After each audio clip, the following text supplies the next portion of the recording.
The sharp crack of gunfire echoed through the dusty streets of Rawlins, Wyoming, and Beatrice Palmer didn't stop running until her lungs burned like fire, and her legs threatened to give out beneath her.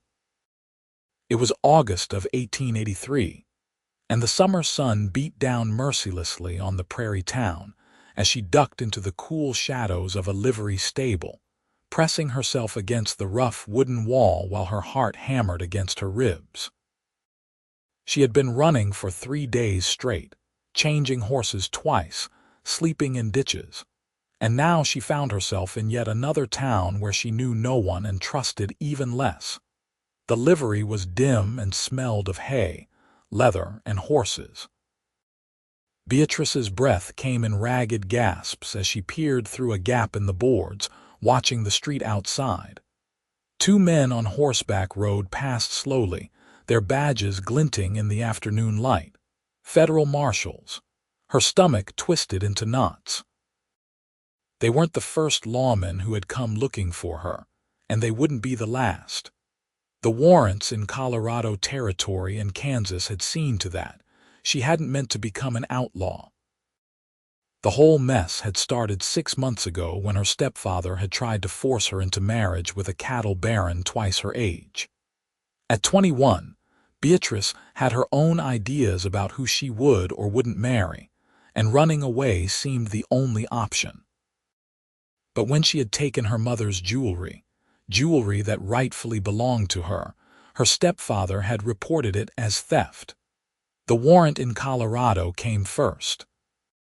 Then, when she had defended herself against a man who tried to take advantage of her in a Kansas boarding house, leaving him with a broken nose and wounded pride, he had pressed charges for assault. The second warrant followed her like a shadow. "You planning on paying for stable space, or are you just going to stand there looking terrified all day?"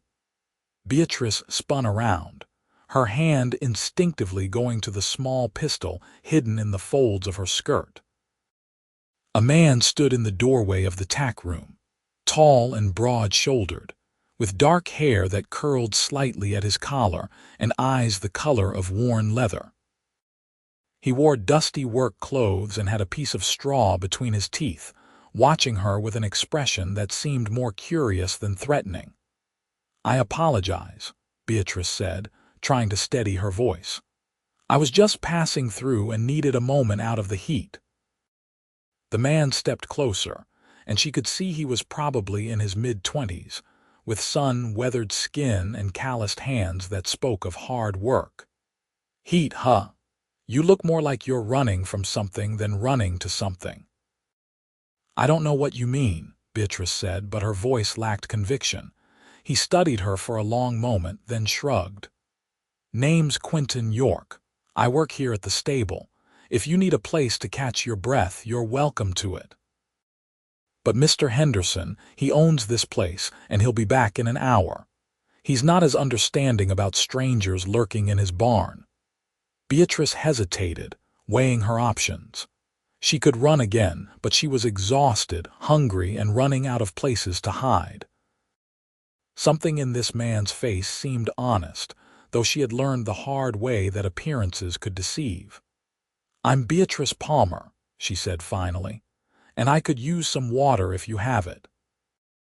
Quinton nodded and disappeared into the tack room, returning with a tin cup filled with cool water from a barrel. Beatrice drank greedily, not realizing how thirsty she had been until the water touched her lips. When she finished, she handed back the cup and wiped her mouth with the back of her hand. "Thank you," she said softly. "You in trouble?" Quinton asked bluntly. Beatrice's first instinct was to lie, but something stopped her. Maybe it was the exhaustion, or maybe it was the way he looked at her without judgment, just simple curiosity. "Yes," she admitted, "but not the kind you might think. I'm not a criminal, at least not in my own eyes." "Most folks who break the law don't think of themselves as criminals," Quinton observed, but his tone wasn't harsh. "What did you do?" "I took what was mine and defended myself when someone tried to hurt me, but the law sees it differently." Beatrice looked down at her hands, noting how dirty and scraped they were from her journey. "I have warrants in 2 territories, and I don't know what to do anymore." She expected him to tell her to leave, to threaten to turn her in, or at the very least to look at her with disgust. Instead, Quinton leaned against a support beam and crossed his arms over his chest, considering. "Warrants for what exactly?" "Theft in Colorado territory." "Assault in Kansas," Beatrice said quietly. "Neither charge is true, but that doesn't seem to matter much." Quinton was silent for a moment, then asked, "You got anywhere to go?" "No. Family. My mother died 2 years ago. My stepfather is the one who filed the theft charges." "Friends?" Beatrice shook her head. She had left her whole life behind when she ran, and the few friends she'd had were either married off or wouldn't risk harboring a fugitive. Quinton pushed away from the beam and walked to the stable entrance, looking out at the street. "Those marshals that rode past a few minutes ago, they looking for you?" "Probably," Beatrice admitted. "I don't know for certain, but I've been running from lawmen for weeks now." He turned back to her, and she was struck by the intensity in his eyes. "I might be a fool for this, but I'm going to make you an offer. There's a ranch about 5 miles outside of town where I do work sometimes. The owner, Mrs. Catherine Fletcher, is a widow who's been looking for help around the place. She's particular about who she hires, but she's also got no love for lawmen after they failed to catch the men who killed her husband. If you're willing to work hard and keep your head down, I could talk to her about taking you on." Beatrice stared at him in disbelief. "Why would you help me?" "You don't even know me." "No, I don't," Quinton agreed. "But I do know what it's like to be judged unfairly, and I can tell when someone's genuinely afraid versus when they're just trying to avoid consequences. You strike me as the former." Something in Beatrice's chest loosened slightly, a tension she hadn't even realized she was carrying. "I don't know what to say." "Say you'll work hard and stay out of trouble," Quinton replied. "That's all I need to hear." "I will," Beatrice promised.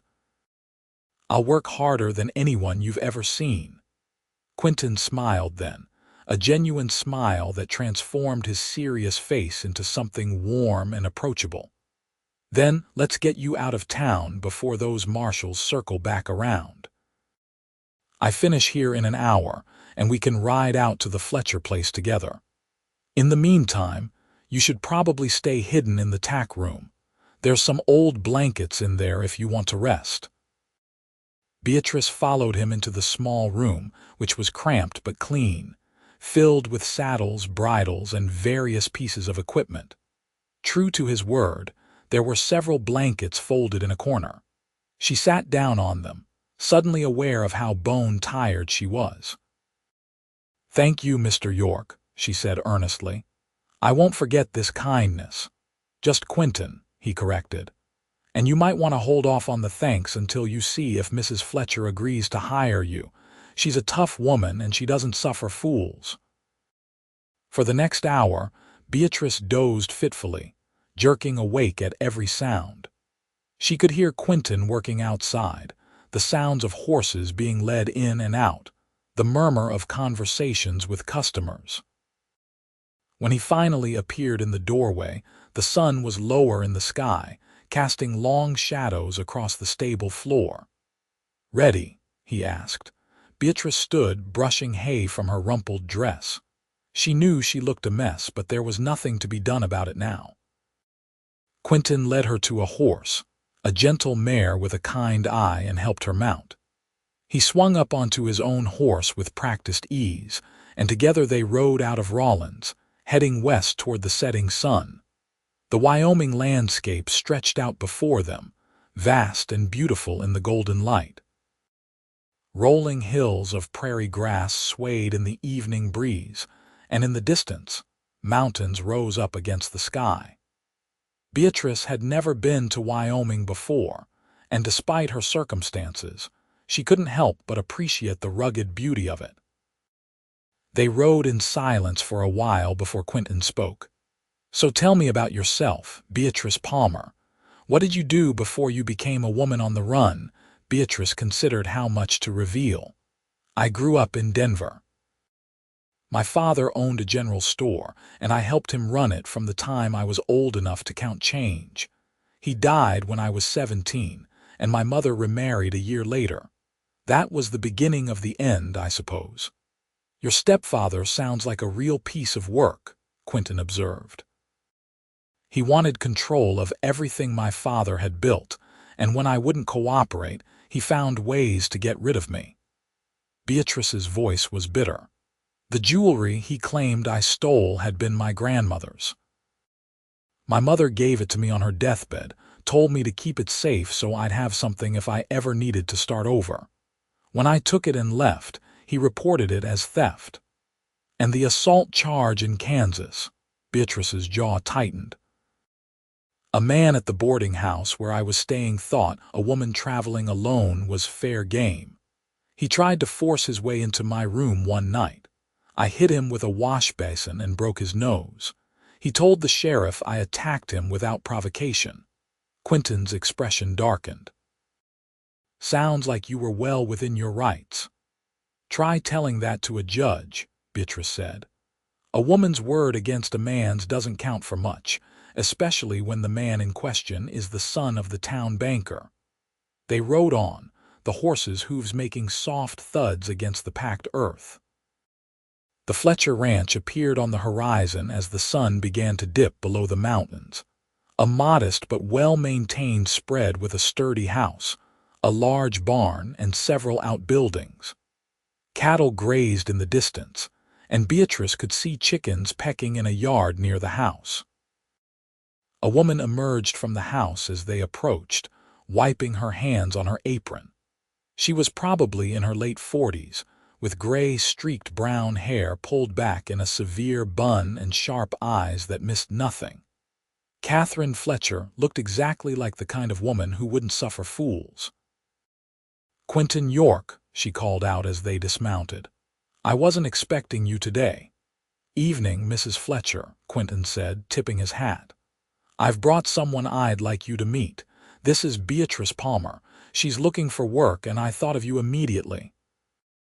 Catherine's gaze swept over Beatrice, taking in her disheveled appearance and exhausted face. "Is that so? What kind of work are you looking for, Miss Palmer?" "Any honest work, madam," Beatrice said, meeting the older woman's eyes. "I can cook, clean, and I'm good with numbers. I helped run my father's store for years, so I know how to keep accounts and manage inventory. I'm also willing to learn anything else you might need." "She's had some trouble," Quinton added carefully. "Nothing of her own making, but she needs a place to stay where she won't be bothered by questions." Catherine's expression didn't change, but something flickered in her eyes. "Lawmen asking questions?" "Yes, madam," Beatrice admitted, deciding honesty was the best approach with this woman. "I have warrants in 2 territories for crimes I didn't commit. I'm not asking you to hide a criminal, because I'm not one. But I am asking for a chance to prove myself and work for my keep." For a long moment, Catherine said nothing, just studied Beatrice with those penetrating eyes. Finally, she nodded. "I appreciate honesty. Come inside and tell me the whole story. Quinton, you can put the horses in the barn and then join us. I expect you'll want to vouch for this girl." Inside, the house was neat and comfortable, with simple furniture and curtains that looked handmade. Catherine poured water for all of them and sat down at the kitchen table, gesturing for Beatrice to do the same. Over the next hour, Beatrice told her story again, this time in more detail, holding nothing back. Catherine listened without interrupting, her expression unreadable. When Beatrice finished, Catherine leaned back in her chair and looked at Quinton. "You believe her?" "I do," Quinton said without hesitation. "I know I've only just met her, but I'm a good judge of character. She's telling the truth." Catherine nodded slowly. "My husband was killed 3 years ago by cattle thieves. The law did nothing." They investigated for a week and then moved on to other matters, leaving me alone with a ranch to run and no justice. I learned then that the law isn't always right, and the people it pursues aren't always guilty. She turned to Beatrice. I'll give you a trial period. 1 month. You'll work hard, you'll keep your head down, and if any lawmen come around, you'll stay out of sight. In return, I'll provide room, board, and a small wage. After a month, if you've proven yourself, we can discuss something more permanent. Relief flooded through Beatrice so powerfully that her eyes stung with tears. Thank you, Mrs. Fletcher. You won't regret this, I promise. See that I don't, Catherine said, but her tone was not unkind. You can start tomorrow. Tonight you'll sleep in the spare room upstairs. It's not much, but it's clean and private. Now I imagine you're hungry. Let me fix us all some supper. The meal was simple but delicious. Beef stew with fresh bread and butter. Beatrice ate ravenously, not having had a proper meal in days. Quinton stayed for supper, and Beatrice found herself watching him as he talked easily with Catherine about ranch matters and news from town. He had a quiet competence about him that she found reassuring, and when he smiled, which wasn't often, it lit up his whole face. After supper, Quinton prepared to leave. At the door, he turned to Beatrice. You'll be all right here. Mrs. Fletcher is fair, and she'll treat you well if you work hard. I will, Beatrice assured him. Thank you, Quinton, for everything. I don't know why you helped me, but I'm grateful. He looked at her for a moment, something unreadable in his expression. Everyone deserves a second chance. Get some rest, Beatrice. After he left, Catherine showed Beatrice to her room. It was small but clean, with a narrow bed, a washstand, and a window that looked out over the prairie. Beatrice had never been so happy to see a bed in her life. She washed up as best she could with the water in the basin, then fell onto the mattress and was asleep almost before her head hit the pillow. The next morning, Beatrice woke to the sound of a rooster crowing and sunlight streaming through the window. For a moment, she was disoriented, then the events of the previous day came rushing back. She dressed quickly in the same clothes she had been wearing, making a mental note to ask Catherine about laundry, and headed downstairs. Catherine was already up, working in the kitchen. Good morning, she said briskly. There's coffee on the stove and bread on the counter. Eat something and then we'll get you started on your duties. Beatrice poured herself coffee and took a slice of bread, eating standing up. What would you like me to do first? I need help with the chickens, the cooking, and the general upkeep of the house, Catherine said. I've been managing on my own, but it's more than one person can handle properly. I also need someone to help with the accounts. My eyes aren't what they used to be, and I've been putting off the bookkeeping. I can do all of that, Beatrice said eagerly, and she did. For the next few weeks, Beatrice threw herself into the work with a determination born of gratitude and necessity. She fed the chickens, collected eggs, helped with cooking and cleaning, and in the evenings, she worked on the ranch accounts by lamplight. Catherine was a demanding employer but a fair one, and Beatrice learned quickly that the older woman appreciated efficiency and initiative. Quinton came by several times a week, ostensibly to help with repairs and heavy work around the ranch, but Beatrice noticed he often seemed to find reasons to linger. They would talk while she hung laundry or while he mended a fence, easy conversations that ranged from the weather to books to their dreams for the future.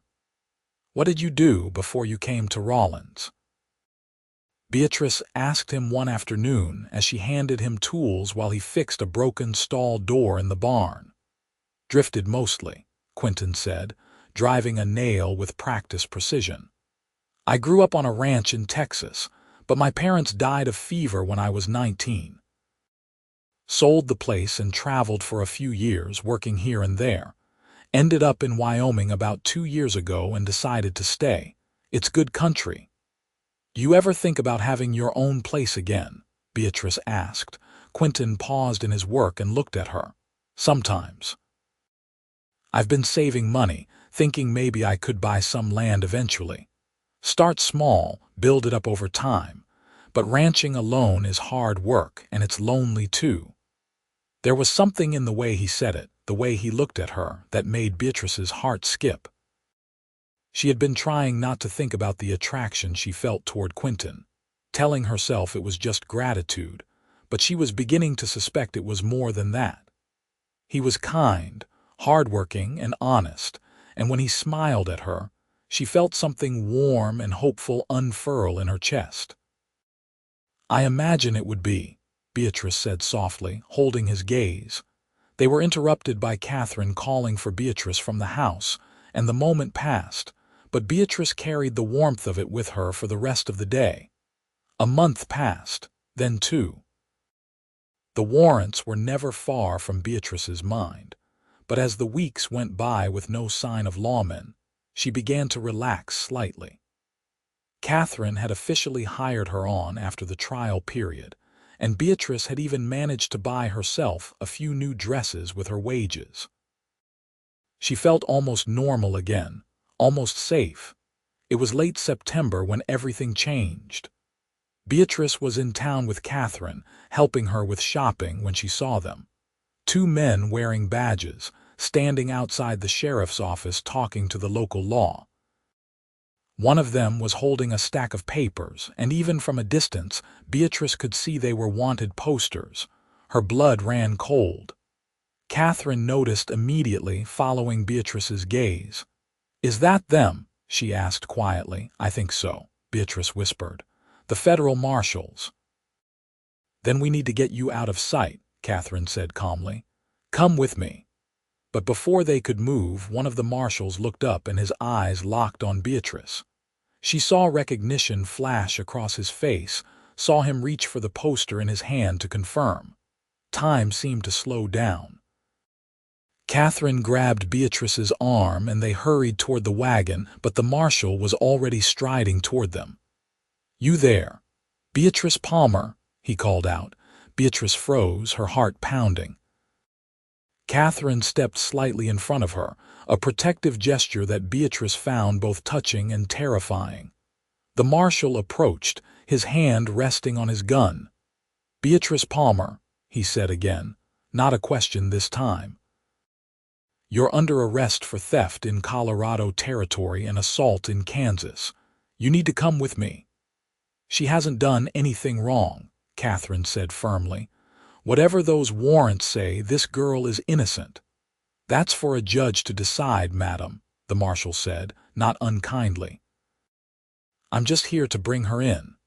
Now, Miss Palmer, are you going to come quietly, or do we need to do this the hard way?" Beatrice's mind raced. She could run, but she wouldn't get far. She could fight, but that would only make things worse. She opened her mouth to respond when another voice cut through the tension. "What's going on here?" It was Quinton, striding toward them from the direction of the livery stable. He took in the scene quickly, his expression hardening when he saw the marshal standing over Beatrice. "This doesn't concern you, friend," the marshal said. "This woman is wanted in 2 territories and I'm taking her in." "On what charges?" Quinton demanded. "Theft and assault," the marshal replied. "Now step aside." Quinton looked at Beatrice, and she saw something fierce and protective in his eyes. "Those charges are false," he said. "I know this woman. She's been working honestly at the Fletcher Ranch for 2 months. She's no criminal." "Like I said, that's for a judge to decide," the marshal repeated, his patience wearing thin. "Now I'm asking you one more time to step aside." "Quinton, don't," Beatrice said, her voice breaking. "It's all right, I'll go with him." "No," Quinton said flatly. He turned to the marshal. "Look, I understand you're just doing your job, but this woman is innocent. Give me some time to prove it. Let me contact the authorities in Colorado and Kansas, get the full story. If she's guilty, she'll face justice, but if she's innocent, she shouldn't have to suffer." The marshal considered for a moment, then shook his head. "I can't do that. I have my orders." What happened next happened so fast that Beatrice barely had time to process it. Quinton stepped between her and the marshal, his stance protective. The marshal's partner, who had been approaching from behind, moved to grab Beatrice's arm. Catherine stepped on his foot hard with her boot heel and he yelped. In the confusion, Quinton grabbed Beatrice's hand and pulled her toward the wagon. "Go," he shouted to Catherine, who didn't hesitate. She climbed into the wagon and slapped the reins, and the horses took off at a gallop. Quinton and Beatrice ran alongside for a moment before he lifted her bodily into the back of the wagon, then pulled himself up. Behind them, the marshals were shouting, and Beatrice could hear other people yelling as well. "What have you done?" Beatrice gasped as the wagon raced out of town. "They'll arrest you too now. Let them try," Quinton said grimly. He looked at Catherine. "Head for the ranch. We need to figure out what to do next." The ride back to the Fletcher ranch was tense and silent except for the pounding of hooves and the rattle of the wagon. Beatrice's mind was spinning. Everything had gone wrong so quickly. She had put both Quinton and Catherine in danger, and for what? She would still end up arrested eventually. The law didn't just give up. At the ranch, they hurried inside. Catherine immediately went to the window, watching the road. "They'll follow us here," she said. "We have maybe an hour before they arrive with reinforcements." "Then we use that hour," Quinton said. He turned to Beatrice. "Do you have any proof? Anything that could show you're innocent?" "No," Beatrice said miserably. "It's my word against theirs, and my word doesn't count for much." Quinton began pacing, clearly thinking hard. "The jewelry your stepfather claimed you stole. Where is it now?" "I sold it in Kansas to pay for my boarding," Beatrice said. "I kept the money, but the jewelry is long gone." "What about the man who accused you of assault? Any witnesses who saw what really happened?" "The landlady at the boarding house knew he was trouble," Beatrice said. "She warned me about him the day I arrived, but I don't know if she would testify on my behalf." Catherine spoke up from the window. "Even if she would, by the time we got word to Kansas and back, Beatrice would already be in custody. We need a solution now." Quinton stopped pacing and looked at Beatrice with an intensity that made her breath catch. "Then there's only one thing to do. We need to get those warrants and destroy them." "What?" Beatrice stared at him. "That's impossible. They'll have copies." "Not if we work fast enough," Quinton said. "The marshals will have the original warrants with them. If we can get our hands on those and destroy them, it will buy us time to contact the authorities in Colorado and Kansas and sort this out properly. Without the physical warrants, they can't arrest you on the spot." "That's insane," Beatrice said. "How would we even get them?" "I don't know yet," Quinton admitted, "but I'll think of something." Catherine turned from the window, her expression thoughtful. "The marshals will come here looking for Beatrice. When they do, they'll likely want to search the property.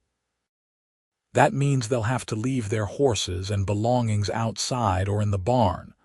Understanding dawned on Quinton's face. "You're thinking we distract them while someone searches their saddlebags." "It's risky," Catherine said, "but it might work." "This is too dangerous," Beatrice protested. "I can't ask you both to do this for me." "You're not asking," Quinton said firmly. "We're offering. Beatrice, you've been running for months from charges that aren't true. That's not right. You deserve justice, real justice, not this." Beatrice felt tears prick her eyes. "Why are you doing this? Why do you care so much?" Quinton crossed the room and took her hands in his. His touch was warm and solid, and Beatrice felt something shift inside her chest. "Because you matter," he said simply. "Because you're a good person who's been dealt a bad hand, and because I—" He paused, seeming to search for words. "Because I care about you. More than I probably should, considering we've only known each other a few months. But I do." Beatrice's heart was hammering now, but for an entirely different reason than fear. "Quinton." "We can talk about this later," he said, though he didn't let go of her hands. "Right now, we need to make a plan." They spent the next half hour preparing. Catherine would greet the marshals and invite them in, making a show of being cooperative while insisting on propriety and hospitality. She would serve them coffee and engage them in conversation, giving Quinton time to search their belongings. Beatrice would hide in the root cellar beneath the kitchen, accessible through a trapdoor hidden under a rug. Sure enough, within the hour, they heard horses approaching. Beatrice descended into the dark, cramped root cellar while Catherine replaced the rug and Quinton slipped out the back door to position himself near the barn. Her heart pounded as she heard voices above her, muffled but distinct enough to make out. "Mrs. Fletcher, we're looking for Beatrice Palmer," one of the marshals said. "We have reason to believe she came here with you." "She did," Catherine said calmly, "but she's gone now. Took off on foot heading west about 20 minutes ago, said something about heading for the mountains." "We'll need to search your property," the other marshal said. "Of course," Catherine replied graciously. "But won't you come in first and have some coffee? You've had a long ride and it's the least I can offer. My husband was in law enforcement before he died, and I know how hard your job can be." There was a pause, then the first marshal said, "That's kind of you, madam. A few minutes won't hurt." Beatrice heard the scrape of chairs, the clink of cups. Above her, Catherine was playing her role perfectly, chatting about her late husband, asking the marshals about their work, keeping them occupied. Minutes ticked by, each one feeling like an hour. Beatrice stood in the darkness, barely breathing, praying that Quinton would find the Warrants quickly. After what felt like an eternity, she heard the marshals stand. "We appreciate the hospitality, Mrs. Fletcher, but we need to start that search now." "Of course," Catherine said. "Feel free to look wherever you need to." Footsteps moved through the house above Beatrice's head, doors opening and closing. She pressed herself against the far wall of the cellar, terrified they would discover the trapdoor. But Catherine must have been directing them, because the footsteps never came near the kitchen rug. Finally, she heard one of the marshals say, "She's not here. You said she went west on foot." "That's right," Catherine confirmed. "About 45 minutes ago now. Then we need to move fast if we want to catch her before dark," the first marshal said. "Thank you for your cooperation, madam." More footsteps, the sound of the front door opening and closing. Beatrice waited, hardly daring to hope until she heard Catherine's voice, quiet but clear. "They're gone." The trapdoor lifted and Beatrice climbed out, her legs shaky. Catherine was standing at the window, watching the marshals ride west. "Quinton will meet us in the barn," she said. "Come on." They hurried out to the barn where Quinton was waiting, and Beatrice's breath caught when she saw what he held in his hands. 2 pieces of paper, official-looking documents with seals and signatures. "The warrants. You found them," Beatrice breathed. "They were in the lead marshal's saddlebag along with a few other wanted posters," Quinton said. He looked at the papers with distaste. "These things have been chasing you for months." "What do we do with them?" Catherine asked. Quinton looked at Beatrice. "That's up to you, but I suggest we burn them."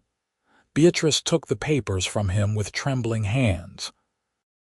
She read them, seeing her name in black ink, seeing the charges laid out in legal language that made her sound like a dangerous criminal. Seeing them in physical form made them feel even more real and more wrong. "Burning them won't make the charges disappear," she said quietly. "They'll just issue new warrants." "Maybe," Quinton said, "but it will buy us time, and in that time we can work on clearing your name properly. I meant what I said before. We can contact people in Colorado and Kansas, get testimonies, build a real defense." "How?" Beatrice asked. "I don't have money for lawyers or investigators." "We'll figure it out," Quinton said firmly. "Together," Catherine spoke up. "I have some savings. My husband left me comfortable enough. I can contribute to legal fees if it comes to that." "I can't ask you to do that," Beatrice protested. "You're not asking," Catherine said, echoing Quinton's words from earlier. "I'm offering. You've been a godsend these past months, Beatrice. The ranch has never run smoother, and I've enjoyed having another woman around. More than that, I believe you, and I believe in doing what's right." Beatrice looked at these two people who had risked so much for her, and something broke open inside her chest. She had been alone for so long, running and hiding and trusting no one. But here were two people willing to stand with her, to fight for her. It was overwhelming and humbling and filled her with a fierce determination. "Then let's burn them," she said. They built a fire in the yard using scrap wood and kindling. As the flames grew, Beatrice held the warrants one last time, then tossed them into the fire. She watched as the papers curled and blackened, the ink running before disappearing into ash. It felt symbolic, cathartic, like she was burning away the fear and shame she had carried for months. Quinton stood beside her, close enough that their shoulders touched. "This is just the beginning," he said quietly. "We still have work to do." "I know," Beatrice said, "but for the first time in a long time, I feel like maybe things might actually be okay." Over the next few weeks, they put their plan into action. Quinton wrote letters to authorities in both Colorado and Kansas, explaining Beatrice's situation and requesting investigations into the original charges. Catherine used her late husband's connections in law enforcement to add weight to the requests. Beatrice wrote her own account of events, detailing everything that had happened with her stepfather and the man in Kansas. While they waited for responses, life on the ranch continued. But something had shifted between Beatrice and Quinton. The intensity of what they had been through together had stripped away pretense and hesitation. They talked more openly now, sharing their hopes and fears, their dreams for the future. One evening in early October, they were sitting on the porch of the ranch house watching the sunset paint the sky in shades of orange and pink. Catherine had gone to bed early, leaving them alone. "Can I ask you something?" Quinton said, breaking the comfortable silence. "Of course," Beatrice replied. "When this is all over, when your name is cleared and you're free to go wherever you want, what will you do?"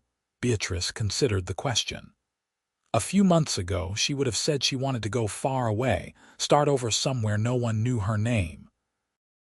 But now the thought of leaving felt wrong. "I don't know," she said honestly. "I never thought much beyond surviving each day. What about you? Are you still planning to buy land and start your own ranch?" "I am," Quinton said, "but I've been thinking lately that it would be better with a partner. Someone to build it with, to share the work and the rewards." Beatrice's heart began to beat faster. "What kind of partner?" Quinton turned to look at her, and in the fading light his eyes were warm and sincere. "The kind you marry if she'll have you." For a moment, Beatrice couldn't breathe. "Are you asking me to marry you?" "Not yet," Quinton said with a slight smile. "I know the timing is terrible with everything you're dealing with, but I wanted you to know my intentions. I care about you, Beatrice, more than I've ever cared about anyone. And when this is all over, when you're free and clear, I'd like the chance to court you properly, to see if what I think is growing between us is real." "It's real," Beatrice said softly. "At least, it is for me. I tried to tell myself it was just gratitude, but it's more than that. You make me feel safe and seen in a way I've never felt before. When I think about the future now, I can't imagine it without you in it."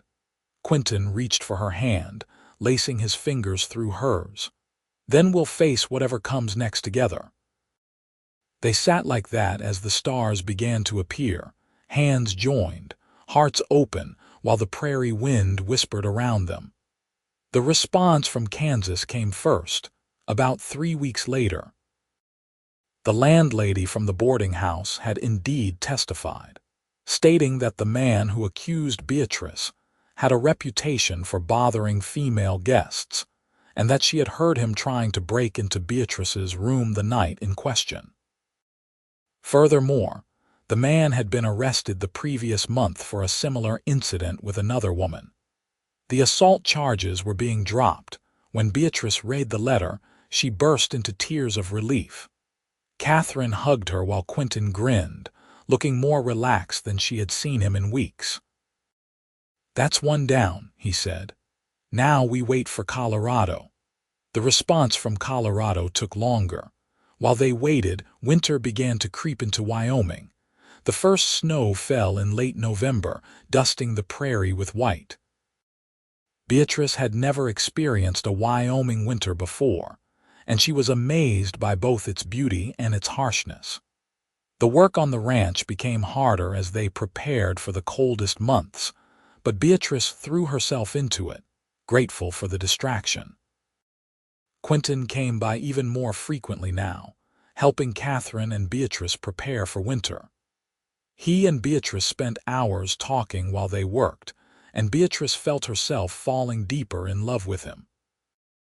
He was steady and strong, with a quiet humor that made her laugh and a gentleness that made her feel cherished. When he looked at her, she saw her future reflected in his eyes. Finally, in mid-December, the letter from Colorado arrived. Beatrice's hands shook as she opened it, afraid to hope. Quinton stood beside her, reading over her shoulder. The investigation had revealed that Beatrice's stepfather had a history of questionable business dealings and had been suspected of embezzling from her late father's store. When questioned about the jewelry, he had initially insisted it was stolen, but when pressed, he admitted that it might have belonged to Beatrice's mother. He claimed he had been confused. Furthermore, Beatrice's mother had left a will that specifically bequeathed the jewelry to her daughter. The theft charges were being dropped, and there was talk of investigating the stepfather for fraud. Beatrice read the letter 3 times, unable to believe it. "It's over," she whispered. "It's really over." Quinton let out a whoop of joy and picked her up, spinning her around. Catherine came running from the kitchen, and when she heard the news, she actually smiled, something Beatrice had rarely seen. "I knew it," the older woman said with satisfaction. "I knew you were innocent." That night they celebrated with a special dinner. Catherine broke out a bottle of wine she had been saving, and they toasted to justice and new beginnings. Beatrice felt lighter than she had in a year, as if a massive weight had been lifted from her shoulders. She was free, truly free. After dinner, Quinton asked if he could speak with Beatrice alone. They bundled up against the cold and walked out into the yard, where snow was falling gently, catching the light from the house windows. The world felt quiet and peaceful, blanketed in white. "I know I said I would wait to court you properly," Quinton began, "but I don't want to wait any more. Beatrice Palmer, I love you. I've loved you since the day you walked into that livery stable looking scared and brave at the same time. I love your strength and your kindness and the way you never gave up, even when everything seemed hopeless. I want to build a life with you, a real life. I want to wake up next to you every morning and fall asleep beside you every night. I want to build that ranch I've been dreaming of and fill it with horses and cattle, and someday, if we're blessed with children. Will you marry me?" Beatrice's eyes filled with tears, but they were happy tears. "Yes," she said, her voice breaking with emotion. "Yes, Quinton, I'll marry you. I love you too, so much it scares me sometimes. You saved me, not just from the law, but from believing I was alone in the world. You gave me hope and a future and love. Yes, I'll marry you." Quinton kissed her then, a sweet, tender kiss that tasted of snowflakes and promise. When they finally pulled apart, both were grinning like fools, and Beatrice had never felt happier. They were married in early February of 1884, in a small ceremony at the church in Rawlins. Catherine stood as Beatrice's witness, and the stable owner, Mr. Henderson, stood for Quinton. Beatrice wore a new dress that Catherine had helped her make, pale blue with delicate lace at the collar and cuffs. Quinton wore his best suit, his hair neatly combed, looking both nervous and elated. As they spoke their vows, Beatrice thought about the strange journey that had brought them to this moment. If someone had told her a year ago that she would be marrying a kind cowboy in Wyoming, she would have laughed in disbelief. But here she was, promising to love and honor this man for the rest of her life, and she meant every word. After the ceremony, they had a small reception at the ranch. Catherine had outdone herself with the food, and several neighbors came to celebrate, along with a few people from town who had gotten to know Beatrice over the past months. It was a joyful occasion, filled with laughter and music and good wishes. That night, in the small cabin that Quinton had rented for them about a mile from the Fletcher Ranch, Beatrice and Quinton began their married life. The cabin was modest but cozy, with a fireplace that kept out the winter cold and a bed that was just big enough for two. They made love for the first time with a tenderness that brought tears to Beatrice's eyes, and afterward, lying in Quinton's arms, she felt completely safe and completely happy. Spring came to Wyoming in a rush of green and wildflowers. Beatrice had never seen anything like it, the prairie transforming from stark and white to lush and vibrant almost overnight. She and Quinton continued to work, saving every penny they could toward buying their own land. Beatrice still helped Catherine at the ranch several days a week, and Quinton worked various jobs in town and on neighboring ranches. In May, they got the news they had been waiting for. A parcel of land about 10 miles from Rawlins was going up for sale. It was 200 acres of good grazing land with a small creek running through it. The price was reasonable, and with their combined savings plus a loan from the bank, they could afford it. They went to look at it on a warm Saturday morning, riding out together on horseback. The land was beautiful, rolling prairie with scattered cottonwood trees and good grass. Beatrice could imagine a house here, a barn, cattle grazing in the distance. She could imagine a life. "What do you think?" Quinton asked, watching her face. "I think it's perfect," Beatrice said. "I think this could be home." They bought the land the following week. Over the summer and fall, they worked on building a small house and barn with help from Catherine and several neighbors. It was hard work, but Beatrice loved every minute of it. She loved seeing their dreams take shape in wood and stone. She loved working side by side with Quinton, their hands rough with labor but their hearts light with hope. By winter, they had a livable house and a functional barn. They bought their first cattle that December, just 20 head to start, but Quinton had plans to build the herd gradually. Beatrice started a vegetable garden and bought chickens. Slowly, they were creating a working ranch. In January of 1885, Beatrice discovered she was pregnant. She told Quinton one evening as they sat by the fire in their house, the winter wind howling outside but the inside warm and cozy. "I'm going to have a baby," she said simply. Quinton's face went through several expressions in rapid succession: shock, joy, fear, then pure happiness. "A baby," he repeated as if testing the words.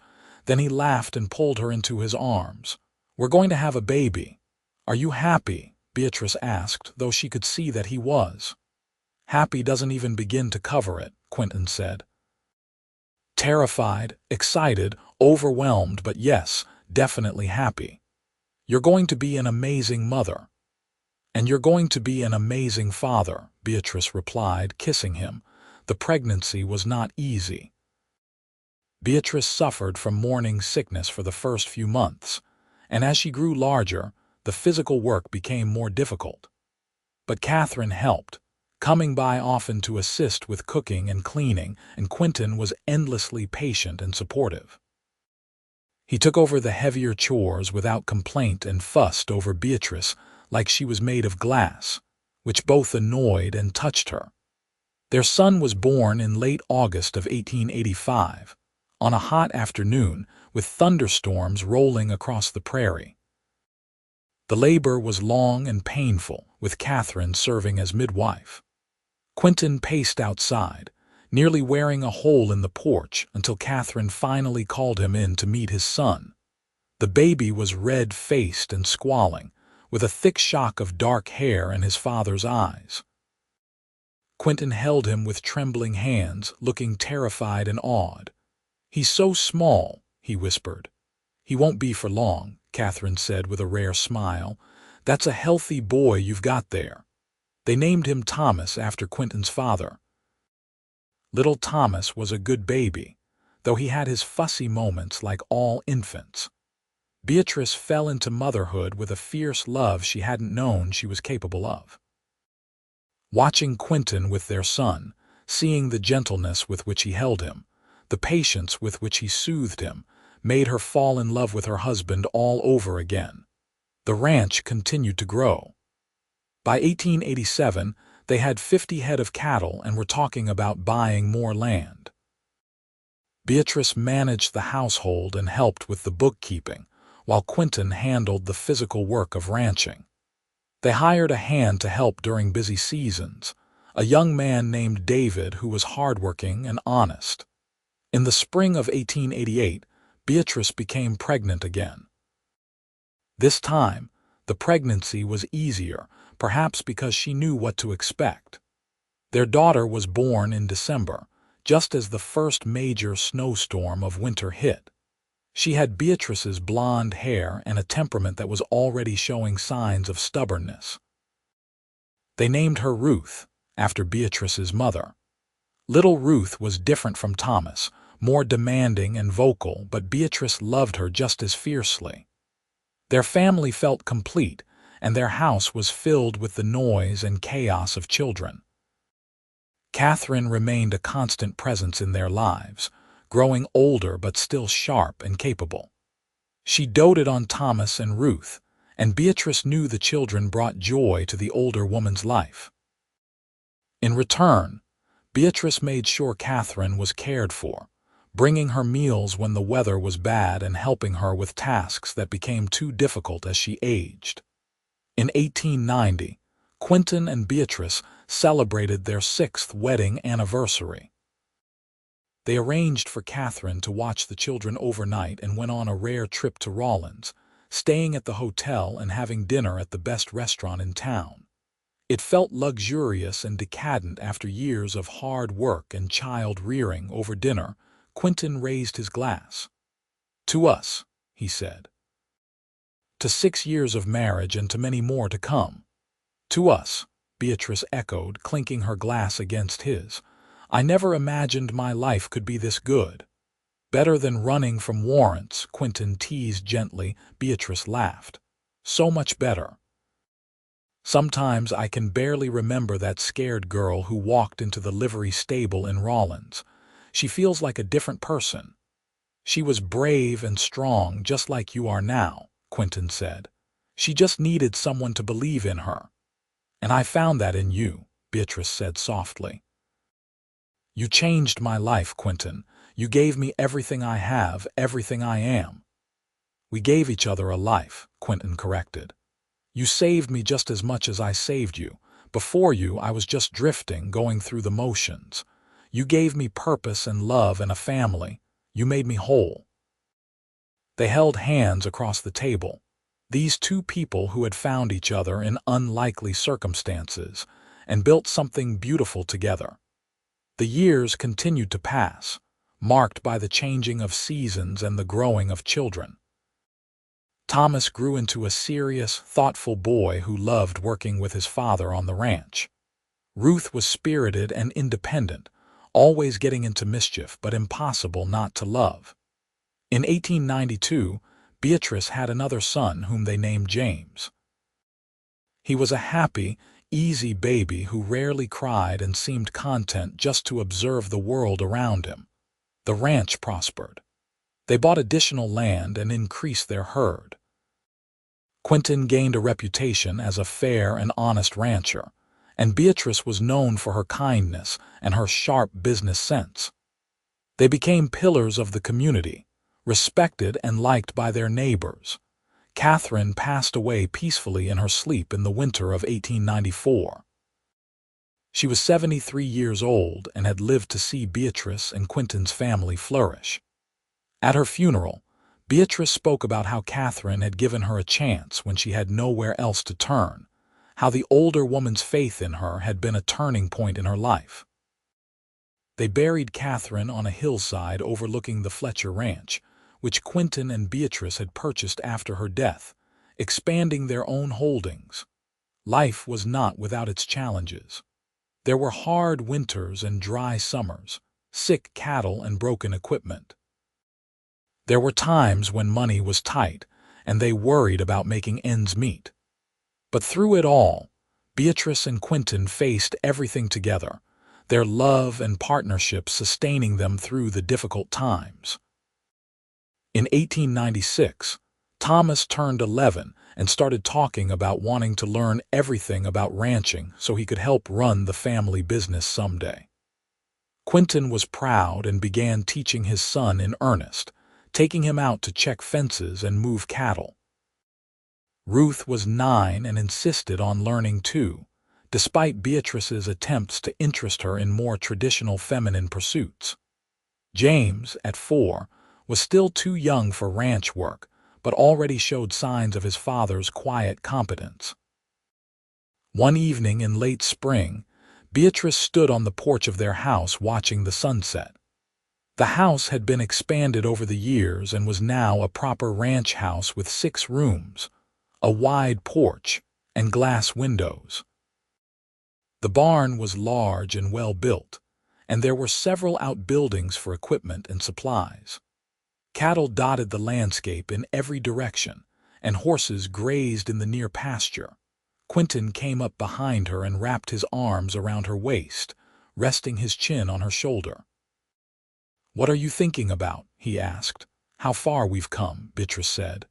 13 years ago I was running for my life, terrified and alone, and now look at this. Look at what we've built."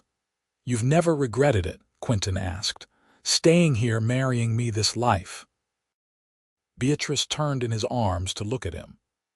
At 38, he had lines around his eyes from squinting at the sun and a few threads of silver in his dark hair, but to her, he was as handsome as the day they met. "Not for a single moment," she said firmly. "This is everything I ever wanted, even when I didn't know I wanted it. You are everything I ever wanted." Quinton kissed her, a kiss that still held all the passion and tenderness of their early days together. "I love you, Beatrice York, today and always." "I love you too," Beatrice replied. Behind them, they could hear the sounds of their children playing, Thomas's serious voice explaining something to Ruth, who was probably only half listening, and James's delighted laughter. It was the sound of home, of family, of a life well lived. As the years went by, their children grew into fine young adults. Thomas took over more and more responsibility on the ranch, proving himself to be a capable and innovative rancher. Ruth, despite Beatrice's early concerns about her wildness, grew into a confident young woman who knew her own mind and wasn't afraid to speak it. She eventually married a doctor and moved to Cheyenne, though she visited often. James showed an aptitude for business and helped expand the ranch's operations, negotiating better prices for their cattle and finding new markets. In 1905, Thomas married a sweet-natured girl from a neighboring ranch, and Quinton and Beatrice became grandparents the following year. Holding her first grandchild, a little girl named Catherine after the woman who had helped Beatrice all those years ago, Beatrice felt her life come full circle. Quinton, now in his 50s, began to slow down a bit, letting Thomas handle more of the physical ranch work while he focused on planning and management. He and Beatrice spent more time together, taking walks in the evening, sitting on the porch watching the grandchildren play, reminiscing about their journey together. You ever think about those warrants? Quinton asked one day as they sat together watching the sunset, as had become their habit. Sometimes, Beatrice admitted, but mostly I think about how you burned them, how you risked everything to give me a chance at a real life. Best decision I ever made, Quinton said. Well, second best. The best was asking you to marry me. Beatrice laughed. I seem to remember you saying you weren't asking yet, and then asking anyway almost immediately. I couldn't wait, Quinton said with a grin. When you know, you know. They sat in comfortable silence for a while, then Beatrice said, Thank you, Quinton, for believing in me when no one else did. For fighting for me, for loving me. Always, Quinton said, taking her hand. From the moment I saw you in that livery stable until my last breath, I will always love you. The years continued to flow like the creek through their property, steady and sure. They watched their children have children, saw their ranch become one of the most successful in the region, witnessed Wyoming's transformation from territory to state in 1890, and its continued growth into the new century. In 1915, Quinton and Beatrice celebrated their 31st wedding anniversary surrounded by their children, grandchildren, and a few great-grandchildren. The party was held at the ranch, with tables set up in the yard and enough food to feed an army. As Beatrice looked around at all the faces, all the people who existed because she and Quinton had found each other, she felt overwhelming gratitude. That evening, after everyone had gone home, Quinton and Beatrice took their customary walk around the property. They were both in their 60s now, moving more slowly than they once had, but still strong and healthy. The ranch spread out around them, a testament to their hard work and dedication. You remember that first day? Beatrice asked. When I stumbled into the livery stable, scared out of my mind. I remember thinking you looked like trouble, Quinton said with a smile, but also brave and beautiful, even covered in dust and fear. I thought you were going to turn me in, Beatrice admitted. I thought about it for about half a second, Quinton said. But then you looked at me with those eyes and I knew I couldn't. I knew I had to help you, even though I didn't know why. Fate, Beatrice said. It had to be fate that brought me to Rawlins, to that stable, to you. Maybe, Quinton agreed, or maybe we make our own fate. We choose who to help, who to love, who to become. And I chose you every day since the moment we met. And I choose you, Beatrice said, leaning against him. Every single day. They stood there as the stars began to appear overhead, the same stars that had witnessed their first kiss, their wedding, the births of their children, and every moment of their life together. The prairie wind whispered around them, carrying the scent of grass and cattle and home. Quinton pulled Beatrice close and kissed the top of her head. Here's to the scared girl in the livery stable and the cowboy who couldn't turn her away. Here's to warrants burned and lives rebuilt. Here's to us. To us, Beatrice echoed, her heart full to bursting. They walked back to the house hand in hand, these two people who had found each other against all odds, who had built a life out of fear and hope, who had turned warrants into ashes and ashes into love. Behind them, their ranch stretched out under the darkening sky, solid and real and enduring. Ahead of them lay whatever years remained, to be lived together with the same courage and love that had brought them this far. Inside the house, Quinton built a fire in the fireplace, not because they needed it for warmth on this mild spring evening, but because they both loved the comfort of it. They sat together on the sofa they had bought 15 years ago, Beatrice's head resting on Quinton's shoulder, his arm around her waist. Tell me about your dreams, Quinton said, something he still asked her occasionally, even after all these years. My dreams all came true, Beatrice said. A home, a family, someone who loves me. What more could I want? More grandchildren, Quinton suggested with a smile. Always more grandchildren, Beatrice agreed, laughing. What about your dreams? The same, Quinton said. Everything I have right here, you, our family, this land. It's more than I ever imagined I could have. They sat together as the fire crackled and the house settled around them. Outside, an owl hooted, and somewhere in the distance, a coyote called to the moon. These were the sounds of the Wyoming night, familiar and comforting after more than 3 decades. Quinton, Beatrice said softly. Yes, love. You think we did right. Teaching our children that sometimes you have to break the rules to do what's right. Burning those warrants was illegal, even if it was just. Quinton considered the question seriously, as he always did when Beatrice asked something important. I think we taught them that love and justice are more important than blind obedience to unjust laws. Those warrants were wrong, based on lies and manipulation. Destroying them gave you the chance to prove your innocence properly. And look what came of it. Our family, our life, all the good we've done in this community. I have no regrets. Neither do I, Beatrice said. I just wanted to make sure we weren't terrible influences on our children. Quinton laughed. I think Thomas and Ruth and James turned out just fine. They're honest, hardworking, kind people. They know the difference between right and wrong, even when the law doesn't. As the fire burned down to embers, they made their way upstairs to their bedroom. The room was simply furnished but comfortable, with a large bed covered in a quilt that Beatrice had made years ago.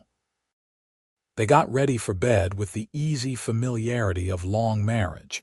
No longer self-conscious or shy with each other in bed, Quinton pulled Beatrice close, and she rested her head on his chest, listening to the steady beat of his heart. This was her favorite moment of every day, this quiet time when it was just the two of them, safe and warm and together. I love you, she whispered. I love you too, Quinton replied, kissing her forehead. Sleep well, my beautiful wife.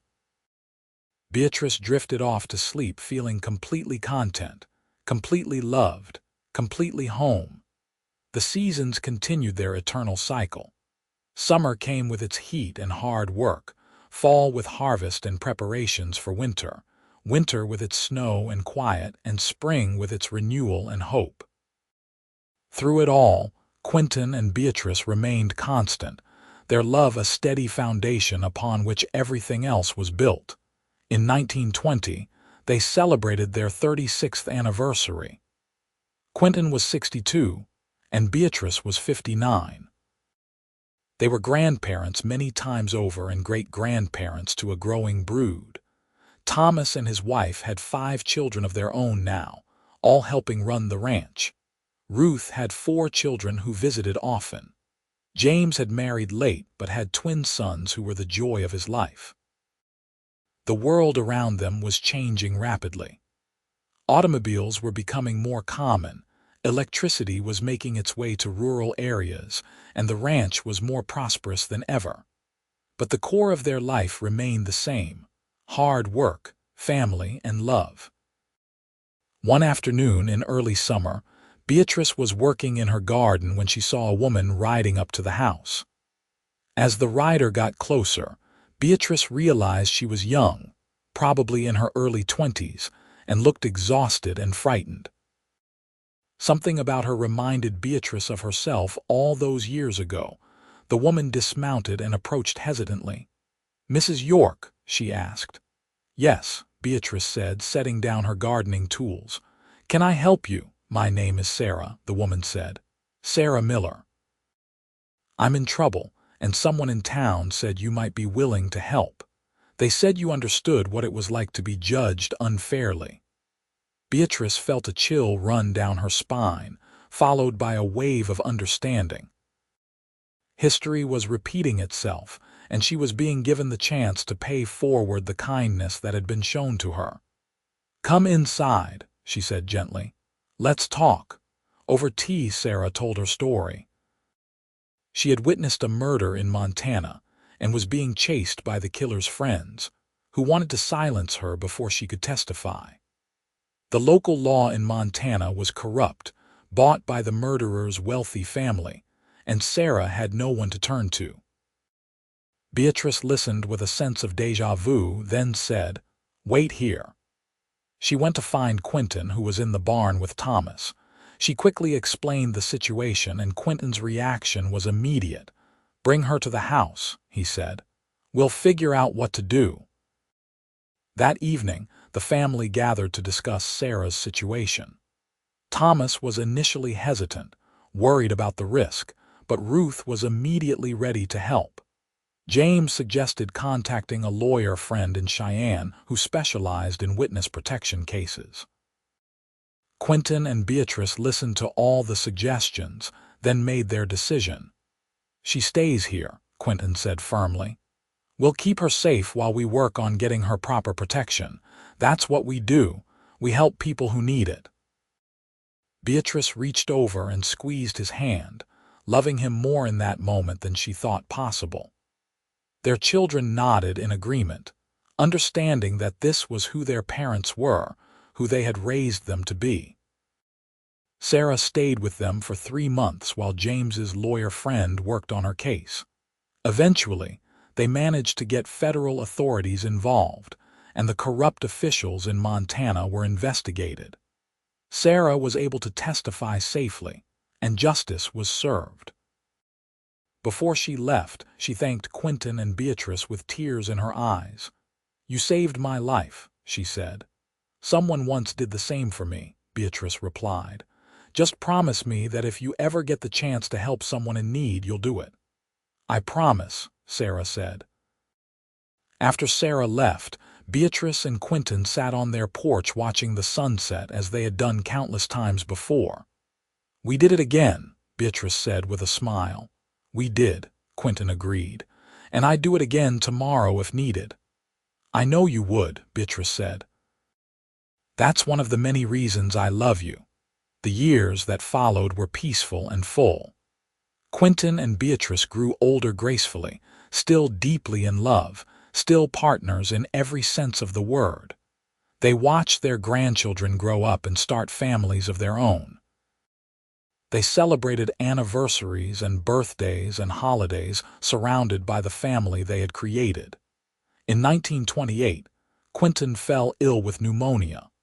For 2 weeks, Beatrice barely left his side, caring for him with the same dedication he had shown her throughout their marriage. The whole family gathered, worried and praying, but Quinton pulled through, weak but alive, and Beatrice held him close and thanked God for more time. "I'm not ready to leave you yet," Quinton whispered when he was strong enough to talk. "Good," Beatrice said fiercely. "Because I'm not ready to let you go." He recovered slowly, and though he was never quite as strong as before, he continued to live a full life, surrounded by love. They celebrated their 50th wedding anniversary in 1934. The celebration was huge, with family coming from all over Wyoming and beyond. There were over 60 people in attendance, all connected to Quinton and Beatrice through blood or friendship. The house and yard were decorated with flowers and ribbons, and there was enough food to feed twice as many people. As Beatrice looked around at all the faces, all the lives they had touched and been touched by, she felt overwhelming gratitude. This was her legacy, not just the ranch or the wealth they had accumulated, but the people, the relationships, the love that had multiplied and spread like ripples on water. During the party, their grandchildren insisted that Quinton and Beatrice tell the story of how they met. It had become a family legend, told and retold over the years, each telling adding new details or emphases. Quinton and Beatrice sat together, hands joined, and told the story once more. They talked about the scared woman in the livery stable and the cowboy who decided to help her. They talked about Catherine Fletcher and her kindness. They talked about the Warrants, though they were careful not to glorify breaking the law. Mostly, they talked about choosing love and justice over fear.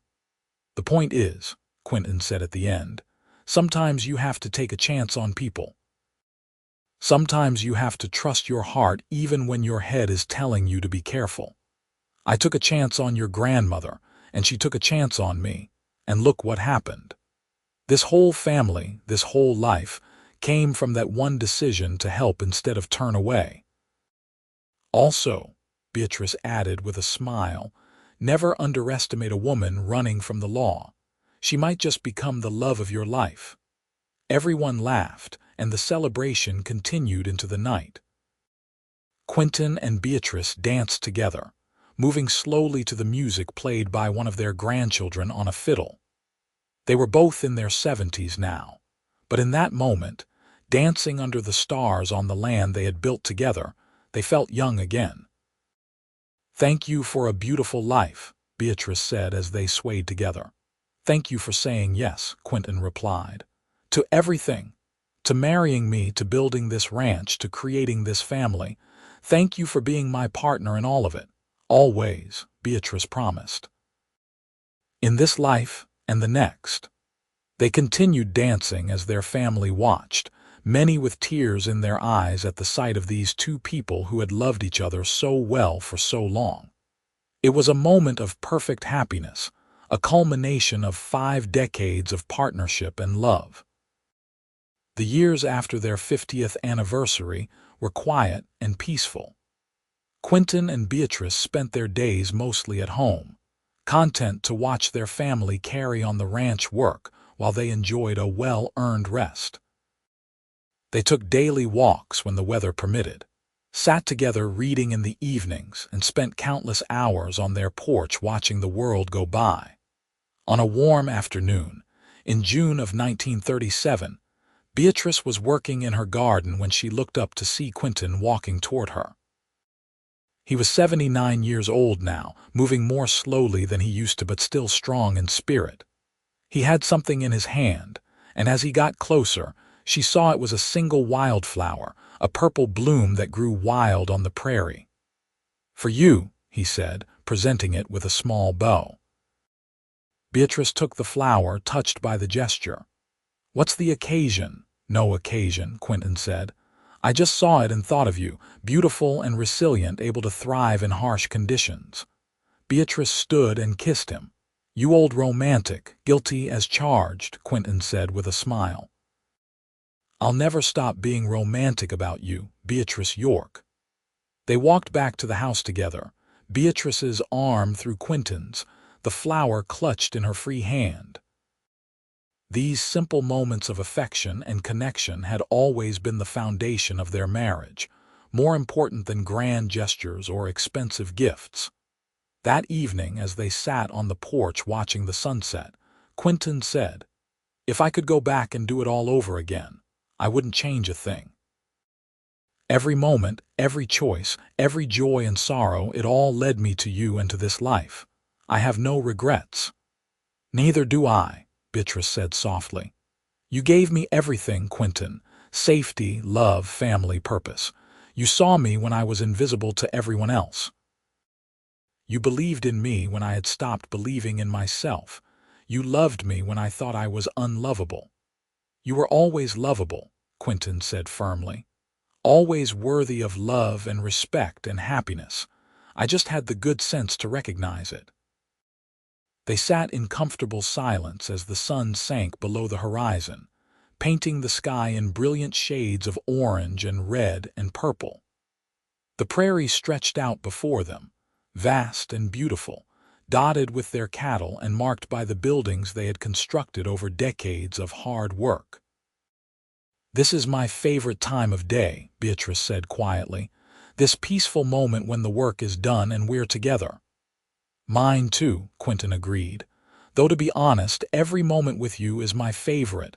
Beatrice laughed. "Flatterer, truth-teller," Quinton corrected. "After 53 years of marriage, I think I'm allowed to be soppy occasionally." "Occasionally," Beatrice teased. "You're soppy every day." "And you love it," Quinton replied with confidence. "I do," Beatrice admitted. "I really do." As the stars began to appear overhead, they went inside for the night. still hand in hand, still completely in love, still partners in every way that mattered.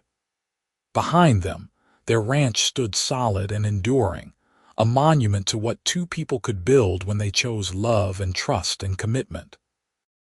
Quinton passed away peacefully in his sleep in the winter of 1939, at the age of 81. Beatrice woke up beside him one cold January morning to find that he had slipped away during the night, his face peaceful and serene. The grief was overwhelming, a physical pain that left her gasping for breath. For 55 years, he had been her partner, her love, her best friend. The thought of facing the world without him seemed impossible, but she was not alone. Her children and grandchildren and great-grandchildren surrounded her with love and support. They helped her through the funeral, which was attended by hundreds of people whose lives had been touched by Quinton York. They stayed with her in the days and weeks that followed, making sure she ate and slept and didn't retreat too far into her grief. Slowly, Beatrice began to heal. The pain never went away completely, but it became manageable, a dull ache instead of a sharp agony.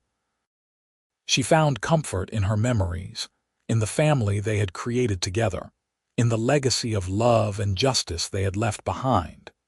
She lived for another 6 years, spending her time with her family and working in her garden and sitting on the porch remembering. She told stories about Quinton to her great-grandchildren, wanting them to know the man he had been, the life they had built together. On a spring morning in 1945, Beatrice woke up feeling different. She was 83 years old and had lived a full and beautiful life. She got dressed and ate breakfast, then asked to be taken to the cemetery where Quinton was buried. Thomas, now a grandfather himself, drove her there and offered to stay, but she asked to be alone. She sat by Quinton's grave for a long time, telling him about the family, about the ranch, about all the small details of life he had missed. "I'm tired," she said finally. "I'm ready to rest now. I'm ready to see you again." That night, surrounded by her children, Beatrice Palmer York passed away peacefully in her sleep.